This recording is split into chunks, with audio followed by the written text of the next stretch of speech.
বাবা বাড়িতে না থাকায় সৎ মাকে রান্নাঘরে একা পেয়ে সৎ মায়ের সাথে যেভাবে কাজ করলাম। বন্ধুরা, গল্পটি সম্পূর্ণ শুনলে আপনাদের মেশিন দিয়ে পানি চলে আসবে। আপনারা হাতের কাজ করতে বাধ্য হবেন, তাই হাতের কাজ করার আগে হাতের কাছে অবশ্যই টিস্যু রাখবেন। আজকের এই গল্পে আপনাদের স্বাগতম। আমার নাম বন্দনা এবং আমি আমার স্বামীর দ্বিতীয় স্ত্রী। গ্রীষ্মের দুপুর ছিল, সূর্য যেন আকাশ থেকে আগুন বর্ষণ করছিল আর বাড়িটি স্বাভাবিকের চেয়ে বেশি নিস্তব্ধ লাগছিল। আমি রান্নাঘরে দাঁড়িয়ে তাজা সালাদ তৈরির জন্য ফল কাটছিলাম এবং নিজের চিন্তাগুলোকে ব্যস্ত রাখার চেষ্টা করছিলাম। আমার স্বামী যেমন সবসময় কাজে ব্যস্ত থাকতেন, যা আমাদের পরিবারের চেয়ে বেশি তার সময় দাবি করত। আমি তার দীর্ঘ অনুপস্থিতি এবং এর সাথে আসা একাকিত্বের সাথে অভ্যস্ত হয়ে গিয়েছিলাম। কিন্তু আজকের দিনটা কিছুটা আলাদা লাগছিল, কারণ আদিত্য, আমার ২৪ বছরের সৎ ছেলে, হঠাৎ রান্নাঘরে চলে এল। তার উপস্থিতি সবসময় স্বাভাবিক এবং শক্তিতে ভরপুর থাকত, যা ঘরে প্রবেশ করতেই যেন প্রাণ সঞ্চার করে দিত। বছর ধরে আমি তাকে আমাদের পরিবারের অংশ হিসেবেই মেনে নিয়েছিলাম, কিন্তু সম্প্রতি আমি তার আচরণে ছোট ছোট পরিবর্তন লক্ষ্য করছিলাম, আর সেগুলোকে উপেক্ষা করা এখন আমার পক্ষে কঠিন হয়ে উঠছিল। কিছু সাহায্য লাগবে? সে এসেই জিজ্ঞেস করল।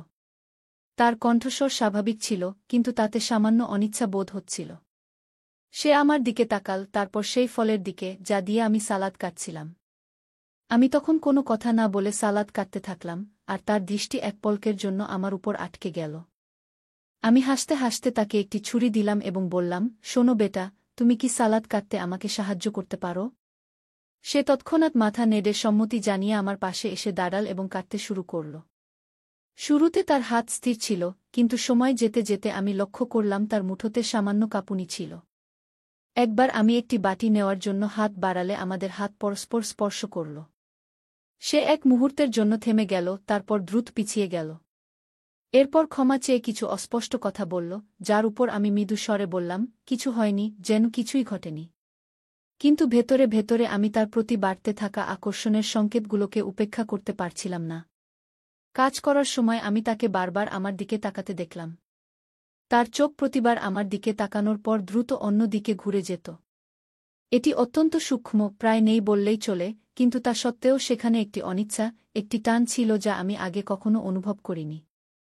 ঘরটি যেন হঠাৎ ছোট হয়ে গিয়েছিল আর বাতাস ভারী হয়ে উঠছিল। মনে হচ্ছে সব প্রস্তুত হয়ে গেছে। আমি নীরবতা ভেঙে বললাম এবং সালাদটি টেবিলে রেখে দিলাম। আদিত্য মাথা নাড়ল, তার মুখমণ্ডল সামান্য লাল হয়ে উঠেছিল, যেন কোনো অদ্ভুত বিষয়ে লজ্জা পাচ্ছে বা এমন কিছু গুরুত্বপূর্ণ ভাবছে যা সে বুঝতে পারছিল না। সে কিছুক্ষণ সেখানেই দাঁড়িয়ে রইল, প্রয়োজনের চেয়ে বেশি সময়, তারপর বলল, আমাকে একটি কল করতে হবে, এ বলে ঘর থেকে বেরিয়ে গেল। আমি সেখানে দাঁড়িয়ে খালি দরজার দিকে তাকিয়ে আমাদের মধ্যে হওয়া কথোপকথনটি মনে মনে বারবার ঘুরিয়ে দেখছিলাম। তারপর আমি নিজেকে বোঝালাম যে এটি কিছুই নয়, শুধু একটি ক্ষণিকের মুহূর্ত। আদিত্য একটি যুবক, হয়তো অন্য কোনো কারণে ঘাবড়ে গিয়েছিল বা লজ্জা পেয়েছিল। কিন্তু ভেতরে আমি জানতাম যে ব্যাপারটি তার চেয়ে অনেক গভীর ছিল। তার দৃষ্টি, অনিচ্ছাকৃত স্পর্শ এবং তার কণ্ঠের কাঁপুনি, এগুলো সবই যেন ইচ্ছাকৃত ছিল, যদিও তার উদ্দেশ্য তা নাও হতে পারে। সেই সন্ধ্যায় যখন আমি সোফায় বসে আমার স্বামী ফিরে আসার অপেক্ষা করছিলাম, তখন আমি এই অনুভূতিকে ঝেড়ে ফেলতে পারছিলাম না যে আদিত্য আর আমার মধ্যে কিছু পরিবর্তন হয়েছে। এটি সূক্ষ্ম ছিল, যেমন একটি ছায়া যা দৃষ্টির আড়ালে চলে যাচ্ছে, কিন্তু তবুও এটি সেখানে ছিল। এবং তখন, যতই চেষ্টা করি না কেন, আমি এটি উপেক্ষা করতে পারছিলাম না। পরের দিনগুলোতে সবকিছুই আমার কাছে অদ্ভুত লাগতে শুরু করল, যেন আদিত্য আর আমার মধ্যে একটি অদৃশ্য রেখা টানা হয়েছে, যদিও আমরা দুজনেই এটি নিয়ে কোনো কথা বলিনি। এখন সে বাড়িতে বেশি সময় কাটাতে শুরু করেছিল, আমাকে কাজে সাহায্য করার প্রস্তাব দিচ্ছিল, যেগুলোতে আগে সে কখনোই সামান্যতম আগ্রহ দেখায়নি। শুরুতে আমি এটিকে গুরুত্ব দিইনি, কিন্তু শীঘ্রই এটি স্পষ্ট হয়ে গেল যে তার উপস্থিতি কেবল কাকতালীয় ছিল না। একদিন আমি লিভিং রুমে কাপড় ভাঁজ করছিলাম, যখন আদিত্য ভিতরে এলো। সে বেশি কিছু বলল না, শুধু সোফায় বসে টিভি চালু করল। আমি আমার কাজ চালিয়ে গেলাম, কিন্তু আমি তার দৃষ্টি অনুভব করতে পারছিলাম। যখনই সে মনে করত আমি তার দিকে তাকাচ্ছি না, সে আমাকে দেখতে শুরু করত। এটি আমাকে অস্বস্তিতে ফেলছিল, যদিও আমি তা প্রকাশ করতে দিইনি। মা, আপনি ব্যস্ত দেখাচ্ছেন, কিছুক্ষণ পর সে নরম স্বরে বলল। তার কণ্ঠস্বর স্বাভাবিক ছিল, কিন্তু তার মুখমণ্ডল স্বাভাবিকের চেয়ে বেশি গম্ভীর লাগছিল। আমি তার দিকে না তাকিয়ে উত্তর দিলাম, শুধু বাড়ির কাজ সামলাচ্ছি। সে চুপ হয়ে গেল, এবং তার চুপি প্রয়োজনের চেয়ে বেশি দীর্ঘ হয়ে গেল। শেষ পর্যন্ত আমি তার দিকে তাকালাম এবং আমাদের চোখে চোখ মিলে গেল। তার দৃষ্টিতে কিছু ছিল, হয়তো কৌতূহল বা আরও গভীর কিছু, যা আমাকে অস্থির করে দিয়েছিল। সেই সপ্তাহের শেষে আমি সুইমিং পুলের পাশে কিছু সময় কাটানোর সিদ্ধান্ত নিলাম, আশা করেছিলাম যে এতে আমার মন হালকা হবে। আমি কাউকে আমার সাথে আসার আশা করিনি, কিন্তু আদিত্য আমার যাওয়ার কিছুক্ষণ পরেই চলে এল। সে বলল যে তার পড়াশোনা থেকে একটু বিরতি দরকার, তারপর সে একটি চেয়ারে তার তোয়ালে রাখল এবং কোনো দ্বিধা ছাড়াই জলে ঝাঁপ দিল। আমি আমার লাউঞ্জ চেয়ারে বসে থাকলাম, একটি বইয়ে নিজেকে ব্যস্ত রাখার ভান করছিলাম। কিন্তু যখন সে জল থেকে বেরিয়ে এল, তার চুল এবং কাঁধ থেকে জল টপকাচ্ছিল, তখন আমি অনিচ্ছাকৃতভাবে তার দিকে তাকিয়ে পড়লাম। সে আমাকে তাকিয়ে থাকতে দেখে ফেল, এবং এক মুহূর্তের জন্য আমরা উভয়েই আমাদের দৃষ্টি সরাতে পারলাম না। তারপর সে জিজ্ঞাসা করল, আপনি ভিতরে আসছেন না? তার কণ্ঠস্বর নরম ছিল, কিন্তু তার চোখ গভীর কিছুতে ভরা ছিল। আমি মাথা নেড়ে বললাম, না, আমি আসছি না, আমি এখানেই ভালো আছি। সে পুলের কিনারায় সাঁতার কেটে এল এবং তার হাত কিনারায় রেখে দিল। তার দৃষ্টি আমার উপর এমনভাবে পড়ছিল যা আমাকে ভিতরে ভিতরে উত্তেজিত করে তুলছিল। আমি আমার ভিতরে একটি গরম অনুভূতি অনুভব করছিলাম, যা সূর্যের তাপ থেকে নয়, বরং আমাদের মধ্যে টানটান উত্তেজনা থেকে আসছিল। তখন সে নরম স্বরে বলল, মা, আপনি গত কয়েকদিন ধরে চুপচাপ আছেন। আমি আমার কাজ ঝাঁকিয়ে এবং বিষয়টি এড়ানোর চেষ্টা করে বললাম, আমি শুধু একটু ক্লান্ত, সম্ভবত। আদিত্য আর কিছু বলল না, কিন্তু সে যেভাবে আমার দিকে তাকাল, তা স্পষ্ট ছিল যে সে আমার উত্তর থেকে সন্তুষ্ট হয়নি। কিছুক্ষণ পর সে পুল থেকে বেরিয়ে এল এবং তার তোয়ালে তুলে নিয়ে তার শরীর মুছতে লাগল। যখন সে আমার পাশ দিয়ে যাচ্ছিল, তার শরীর থেকে পড়া জল ফুটে উঠছিল গরম মেঝেতে, যা আমার হৃদস্পন্দন বাড়িয়ে দিল। তার চলে যাওয়ার পরের নীরব মুহূর্তগুলোতে আমি সেখানে বসে থাকলাম, সবকিছু আমার মাথায় ঘুরছিল। তখন আমি এই সত্য অস্বীকার করতে পারছিলাম না যে কিছু ঘটছে, এমন কিছু যা মোকাবেলা করার জন্য আমি প্রস্তুত ছিলাম না। সে যেভাবে আমাকে দেখত, যেভাবে আমার কাছে এসে দাঁড়াত, এটা এখন আর তার মাসুম ভাব ছিল না। এখন আমার মনে হচ্ছিল যে সে ইচ্ছাকৃতভাবে এটি করছে, এবং এর যে প্রভাব আমার উপর পড়ছিল তা উপেক্ষা করা অসম্ভব ছিল। এখন রাত অনেক হয়ে গিয়েছিল এবং বাড়িটি শান্ত ছিল। আমি আমার মন শান্ত করার জন্য রান্নাঘরে জল নিতে গিয়েছিলাম। তখন আমার শ্বাস ভারী লাগছিল, শুধু গরমের কারণে নয়, বরং সেই টানটান উত্তেজনার কারণে যা গত কয়েক সপ্তাহ ধরে বাড়ছিল। আমি রান্নাঘরে আদিত্যকে দেখার আশা করিনি, কিন্তু তবুও সে সেখানে ছিল, শার্ট ছাড়া, ফ্রিজের দিকে ঝুঁকে কিছু খুঁজছিল। আমি তাকে স্বাভাবিক দেখানোর চেষ্টা করছিলাম, যদিও আমার কণ্ঠস্বর আমার ভিতরের অস্থিরতা প্রকাশ করছিল। আমি জিজ্ঞাসা করলাম, বেটা, তুমি এত রাতে জেগে আছো? ঘুম আসছে না? সে আমার দিকে না তাকিয়ে উত্তর দিল। তারপর সে ফ্রিজ বন্ধ করে আমার দিকে ঘুরল। তার চোখ আমার চোখের সাথে মিলে গেল, এবং তার মুখে এমন কিছু ছিল যা আমার শ্বাস রুদ্ধ করে দিল। একটি অদ্ভুত মিশ্রণ ছিল তার দৃষ্টিতে এবং তার সাহসে। কিছুক্ষণ আমরা উভয়েই কিছু বললাম না, শুধু আমাদের মধ্যে নীরবতা গুঞ্জরিত হচ্ছিল, সেই শব্দগুলোতে ভরা যা আমরা কেউ বলার সাহস পাচ্ছিলাম না।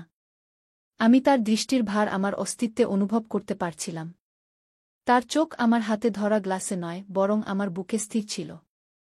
তখন সে বলল, মা, আমি তোমাকে কিছু জিজ্ঞাসা করতে চাই। তার কণ্ঠের দ্বিধা ছিল। আমি মাথা নিচু করে বিষয়টিকে হালকা দেখানোর চেষ্টা করে বললাম, কি? সে একটু ইতস্তত করল, তারপর পরের মুহূর্তেই সে এক পা এগিয়ে এসে বলল, মা, তুমি এত সুন্দর কেন? তুমি কি কখনো অনুভব করেছ যে তুমি সেখানে নেই যেখানে তোমার থাকা উচিত? শুধু একটি সুযোগ দাও, আমি সব ঠিক করে দেব। তার প্রশ্ন এবং উত্তর আমাকে হতবাক করে দিল। আমি তার মুখের দিকে তাকালাম, এটি বোঝার চেষ্টা করছিলাম যে সে কি বলতে চাইছে। কিছুক্ষণ পর আমি বললাম, তুমি কি বলতে চাও? সে ধীরে ধীরে বলল, আমার মানে, তুমি যেন অন্য কিছুর জন্য তৈরি, আরও বড় কিছুর জন্য, যা তোমার আত্মাকে শান্তিতে ভরিয়ে দেবে। কিন্তু দেখো না, তুমি এমন এক জীবনে আটকে আছো যা তোমার জন্য তৈরি হয়নি। তখন আমি জানতাম না কিভাবে তার এই কথার উত্তর দেব, কারণ তার শব্দগুলো যেভাবে আমার ভিতরে চাপা অনুভূতিগুলোকে জাগিয়ে তুলছিল, এমন কিছু ছিল যা আমাকে ভিতর থেকে নাড়িয়ে দিয়েছিল। এর আগে যে আমি কোনো উত্তর ভাবতে পারি, সে আরও এক ধাপ কাছে চলে এলো, এত কাছে যে আমি তার উপস্থিতির উষ্ণতা অনুভব করতে শুরু করলাম। তখন আমি বলতে শুরু করলাম, আদিত্য। কিন্তু ঠিক তখনই সে আমাকে মাঝেই থামিয়ে দিল এবং বলল, মা, আমি জানি এসব ভুল। তখন তার কণ্ঠ কাঁপছিল। আমি জানি আমার এমন অনুভব করা উচিত নয়, কিন্তু আমি এটা থামাতে পারছি না। আমি অনেক চেষ্টা করেছি, কিন্তু পারছি না।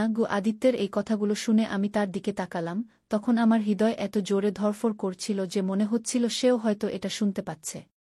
তখন আমি ধীরে ধীরে বললাম, আদিত্য, আমরা এটা করতে পারি না কি? তখন আমার কণ্ঠ হঠাৎ ফিসফিসে হয়ে গেল, না নড়লাম, না সে তার দৃষ্টি আমার থেকে সরাল। তখন সে আমাকে একজন ক্ষুধার্ত সিংহের মতো দেখছিল। তারপর সে বলল, মা, আমি সব সময় তোমার কথা ভাবি। আমি এমন ভাবতে চাই না, কিন্তু আমি নিজেকে এমন ভাবা থেকে থামাতে পারছি না।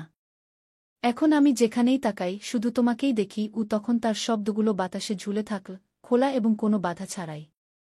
তখন আমি তাকে থামাতে চাইলাম, তাকে চলে যেতে বলতে চাইলাম এবং এই কথোপকথনকে কখনোই হয়নি এমন ভেবে নিতে চাইলাম। কিন্তু আমি তা করতে পারলাম না। আমি একবার চেষ্টা করলাম, কিন্তু পারলাম না। তারপর যখন সে তার হাত বাড়াল এবং হালকাভাবে তার আঙুলগুলো আমার হাতে বুলাল, তখন আমার মনে হল যেন বুকের ভেতর আগুন লাগিয়ে দিল। তবুও আমাকে পিছিয়ে যাওয়া উচিত ছিল, তাকে বলতে চাইছিলাম যে এটা অসম্ভব। কিন্তু আমি সেখানেই দাঁড়িয়ে রইলাম, পাথরের মতো হয়ে গেলাম। তারপর সেই মুহূর্তকে এমন কিছু হতে দিলাম যা হওয়া উচিত ছিল না। ঠিক তখনই এমন কিছু ঘটল যে তার ঠোঁট আমার ঠোঁটকে স্পর্শ করল, প্রথমে সংকোচে হালকাভাবে, কিন্তু পরে গভীরভাবে। তখন সেই চুম্বন ছিল বজ্রপাতের মতো, তীব্র এবং সম্পূর্ণভাবে অনুভূতি ছড়িয়ে দেওয়ার মতো। তখন 1 মিনিটের মধ্যে আমি হঠাৎ পিছিয়ে গেলাম, সেই মুহূর্তে আমার চোখে পানি চলে এল। তখন আমি চোখে পানি নিয়ে বললাম, আদিত্য, এটা হতে পারে না কি? তখন আমার কণ্ঠ কাঁপছিল। তারপর তার উত্তর না নিয়েই আমি ঘর থেকে বেরিয়ে গেলাম, তাকে সেখানে নীরবে দাঁড় করিয়ে রেখে। পরের সকালটা আমার জন্য অসহ্য ছিল, কারণ আমাদের মধ্যে বাতাস সেই সব অকথিত শব্দে ভারী হয়ে গিয়েছিল। এখন আমি আদিত্যের দিকে তাকাতেও এড়াতে শুরু করলাম। নিজেকে সব সময় কোনো না কোনো কাজে ব্যস্ত রাখার চেষ্টা করলাম। দৈনন্দিন কাজে নিজেকে ব্যস্ত রেখে স্বাভাবিক হওয়ার চেষ্টা করছিলাম। কিন্তু যেই সে ঘরে আসত, আমার হৃদস্পন্দন আবার দ্রুত হয়ে যেত এবং তার উপস্থিতির ভার আমি অনুভব করতে শুরু করতাম। এখন নাস্তার টেবিলে সে আমার ঠিক সামনেই বসেছিল, সে চিন্তিতভাবে চুপ ছিল। তখন আমার স্বামী কাজের কথা বলছিলেন, আমাদের মধ্যে যা ঘটেছে তা সম্পর্কে সম্পূর্ণ অজ্ঞ। তখন আমি তার কথায় হ্যাঁ বলছিলাম, যেন শুনছি, কিন্তু আমার মন ছিল অন্য কোথাও। গত রাতের সেই চুম্বন বারবার আমার মনে পড়ছিল এবং আমার ভেতরের আকাঙ্ক্ষাকে জাগিয়ে তুলছিল। যখন আমার স্বামী চলে গেলেন, আদিত্য লিভিং রুমেই রয়ে গেল। আমি তাকে এড়ানোর চেষ্টা করছিলাম, কিন্তু যখন আমি তার পাশ দিয়ে যাচ্ছিলাম, তখন সে ধীরে বলল, আমরা কি কথা বলতে পারি? এটা শুনে আমি থমকে গেলাম। তখন আমি জানতাম যে এই কথোপকথন থেকে আমি চিরকালের জন্য পালাতে পারব না। তারপর কিছু না বলে আমি ফিরে গিয়ে সোফার এক প্রান্তে বসলাম, তার থেকে যত দূর সম্ভব দূরে। তারপর সে বলল, মা, আমাকে ক্ষমা করে দাও। তখন তার কণ্ঠ ছিল অনুতাপে ভরা। সে আমার এমন করা উচিত ছিল না। আমি তোমার জন্য পাগল হয়ে গিয়েছিলাম, কিন্তু আমি সত্যিই তোমার জন্য জিনিসগুলো আরও কঠিন করতে চাইনি কি? তখন আমি মাথা নাড়লাম, কারণ আমার হাতগুলো আমার কোলে শক্ত করে বাঁধা ছিল। তারপর আমি বললাম, আদিত্য, গত রাতে যা ঘটেছে তা আবার ঘটতে পারে না। আমরা একটি সীমা অতিক্রম করে ফেলেছি। তখন সে দ্রুত বলল, আমি জানি, মা। তারপর একটু এগিয়ে এসে বলল, আমি জানি এটা ভুল, কিন্তু আমি এও ভান করতে পারি না যে আমার এমন অনুভূতি হয় না। তুমি আমার জন্য সবচেয়ে বেশি গুরুত্বপূর্ণ, যতটা কেউ কখনোই ছিল না কি? তখন তার শব্দগুলো আমার হৃদয় বিদীর্ণ করে বেরিয়ে গেল। তখন আমি তাকে থামাতে এবং দূরে থাকতে বলার চেষ্টা করছিলাম, কিন্তু তার কণ্ঠে লুকিয়ে থাকা সত্য আমাকে তা করতে বাধা দিল। কিন্তু শেষ পর্যন্ত আমি বললাম, আদিত্য, এটা সঠিক নয়, না আমার জন্য, না তোমার জন্য, এবং না তোমার বাবার জন্য। এসব বলার সময় আমার কণ্ঠ কাঁপছিল। বাবার নাম নেওয়ায় সে একটু চমকে গেল, কিন্তু পিছিয়ে গেল না। তারপর সে বলল, আমি আমার আবেগ নিয়ন্ত্রণ করতে পারছি না। তখন তার কণ্ঠ ফিসফিস করে বলল, আমি জানি তুমিও আমার সম্পর্কে কিছু অনুভব করো। এটা বলো না যে তুমি কিছুই অনুভব করো না কি? তখন আমাদের মধ্যে সত্যের বোঝা ভারী হয়ে উঠল। এটা হয়ে গিয়েছিল, আমি এখন আর তাকে মিথ্যা বলতে পারছিলাম না। তখনই আমি আমার ভেতরে কিছু অনুভব করলাম, এমন কিছু যা আমি বুঝতে পারছিলাম না বা সহ্য করতে পারছিলাম না। কিন্তু এর মানে এই নয় যে সেটা সত্য ছিল। তখন আমি দুভাবে বললাম, আদিত্য, আমরা যা কিছু অনুভব করছি তার কোনো অর্থ নেই। যদিও আমার কণ্ঠ কাঁপছিল, তবুও বললাম, আমাদের এটা এখানেই থামাতে হবে। আদিত্য বলল, আমরা এটা করতে পারি না কি? তখন সে আমার দিকে তাকাল এবং একটি বেদনার সঙ্গে আমাকে দেখতে লাগল। আমি তাকে আঘাত দিতে চাইনি, আমি তাকে সব বলতে চেয়েছিলাম যে তুমিই সেই মানুষ যে আমাকে এমন অনুভব করিয়েছে। তখন আমি এই ভান করতে পারছিলাম না যে এসব সত্য নয়, বরং কিছুই বলতে চাইনি। আমি উত্তর দেবার আগেই ব্যালকনিতে গাড়ি আসার শব্দ সেই মুহূর্তটি ভেঙে দিল। তখন আমার স্বামী দ্রুত বাড়ি ফিরে এসেছিল। আদিত্য আর আমি উদ্বেগভরা দৃষ্টিতে একে অপরের দিকে তাকালাম, এবং সে দ্রুত উঠে গেল এবং কিছু না বলে তার ঘরে চলে গেল। যেই আমি তাকে শেষবারের মতো যেতে দেখলাম, আমার বুকের ভেতর একটি অদ্ভুত ব্যথা উঠল যা আমি বুঝতে পারছিলাম না। সীমানা ঝাপসা হয়ে গিয়েছিল, মর্যাদা ভেঙে গিয়েছিল, এবং কিছুই আগের মতো থাকবে না। আমার হৃদয় অপরাধ, জন্মগত বিশ্বাসভঙ্গতা এবং সেই অনুভূতির মধ্যে বিভক্ত হয়ে গিয়েছিল যার নাম দিতেও আমার সাহস হচ্ছিল না। এবং প্রথমবারের মতো আমি জানতাম না যে এখন আমি কি করব। যখন আমার স্বামী বাড়ির ভেতরে এল, আমি নিজেকে স্বাভাবিক দেখানোর চেষ্টা করলাম। তুমি তাড়াতাড়ি চলে এসেছ, আমি হাসির অভিনয় করে জিজ্ঞাসা করলাম। হ্যাঁ, অফিসে মিটিং ক্যান্সেল হয়ে গেছে, তিনি তার টাই ঢিলা করতে করতে বললেন। তারপর আমি দ্রুত রান্নাঘরে চলে গেলাম, কিছু করার চেষ্টায় যাতে আমার মুখের ভাব লুকানো যায়। কিন্তু আমার ভেতরের ঝড় থামার নাম নিচ্ছিল না। আদিত্য আর আমার মধ্যে যা ঘটেছিল তা আমার মাথায় ঘুরছিল। রাতের খাবার নীরবতায় কেটে গেল। আদিত্য তার ঘরে যাওয়ার পর থেকে বাইরে আসেনি, এবং আমিও তাকে ডাকার সাহস করিনি। আমার স্বামী যথারীতি কাজ এবং অফিসের কথা বলতে থাকলেন, কিন্তু আমার দুনিয়া আর আগের মতো ছিল না। পরের দিন সকালের পরিবেশ শীতল ছিল, কিন্তু আমার ভেতরের অস্থিরতা গরম ছিল। আমি আদিত্যের দিকে তাকানো এড়িয়ে চলছিলাম, কিন্তু যখন সে নাস্তার টেবিলে বসে আমাকে দেখল, তার চোখে সেই একই গভীরতা ছিল। তখনই সে হঠাৎ বলল, আজ আমি বন্ধুদের সঙ্গে বাইরে যাচ্ছি। এতে আমার স্বামী কিছু না ভেবেই উত্তর দিলেন, ভালো কথা। আদিত্যের বাইরে যাওয়া আমার জন্য স্বস্তির মতো ছিল। কয়েক ঘন্টার জন্য আমি নিজেকে শান্ত রাখার চেষ্টা করতে পারতাম, কিন্তু যেই সে বাইরে বেরোল, আমি অনুভব করলাম যে স্বস্তির জায়গা খালিপন নিয়ে নিয়েছে। এখন সন্ধ্যায় যখন আদিত্য ফিরে এল, আমি লিভিং রুমে একা বসেছিলাম। আমার স্বামী কোনো বন্ধুর সঙ্গে দেখা করতে গিয়েছিলেন, এবং বাড়িতে শুধু আমরা দুজনই ছিলাম। তখন আদিত্য সোজা আমার দিকে তাকিয়ে বলল, মা, এখন আমাদের কথা বলতে হবে। তার কণ্ঠ গম্ভীর ছিল। আমি গভীর শ্বাস নিয়ে তাকে বসার ইঙ্গিত দিলাম, তারপর বললাম, আদিত্য, যা ঘটেছে তা হওয়া উচিত ছিল না। এটা ভুল। আমাদের এখানেই থামাতে হবে। সে চুপ করে রইল, কিন্তু তার চোখ আমাকে পড়ছিল। কিছুক্ষণ পর শেষ পর্যন্ত বলল, আমি জানি এটা সঠিক নয়, কিন্তু আমি যা অনুভব করি তা মিথ্যা নয়। এবং আমার মনে হয় না তুমিও এটা অস্বীকার করতে পারো। আমি বললাম, আদিত্য, আমি তোমার বাবার স্ত্রী। আমাদের জীবন আলাদা। তোমাকে এটা বুঝতে হবে। সে গভীর শ্বাস নিয়ে বলল, আমি তোমাকে কখনো কোনো সমস্যা দেব না। আমি শুধু চাই তুমি জানো যে আমি তোমাকে কতটা ভালোবাসি। কিন্তু যদি তোমার জন্য এখানেই থামানো জরুরি হয়, আমি এটা বুঝতে পারি। তার কথাগুলো আমার হৃদয় ভেঙে দিল। আমি জানতাম সে সত্য বলছে, কিন্তু যে সত্য আমি অনুভব করছিলাম তা আমাদের জীবন ধ্বংস করতে পারত। এরপর কয়েক দিনের মধ্যে আদিত্য আমার থেকে দূরত্ব বজায় রাখা শুরু করল। সে বাড়িতে সময় কাটানো কমিয়ে দিল এবং বন্ধুদের সঙ্গে বেশি বাইরে থাকতে লাগল। আমাদের মধ্যকার নীরবতা এখন একটি সমঝোতায় পরিণত হয়েছিল। কয়েক সপ্তাহ পর সে ঘোষণা করল যে সে পড়াশোনার জন্য শহরের বাইরে যাচ্ছে। আমার স্বামী এটা শুনে খুশি প্রকাশ করলেন, কিন্তু আমার ভেতর একটি খালিপন বাসা বেঁধেছিল। যেদিন সে গেল, আমি আমার ঘরে একা বসেছিলাম। সে বাড়ি থেকে বেরোনোর আগে আমার কিছু বলল না, কিন্তু যখন আমি জানালা দিয়ে বাইরে তাকিয়েছিলাম, সে ফিরে তাকিয়ে আমার দিকে দেখল। তার চোখে অশ্রু ছিল, কিন্তু তার মুখে একটি হালকা হাসিও ছিল, যেন বলছে, সব ঠিক হয়ে যাবে। তার চলে যাওয়ার পর আমি ধীরে ধীরে আমার ভেতরের সংঘাতকে মেনে নিলাম।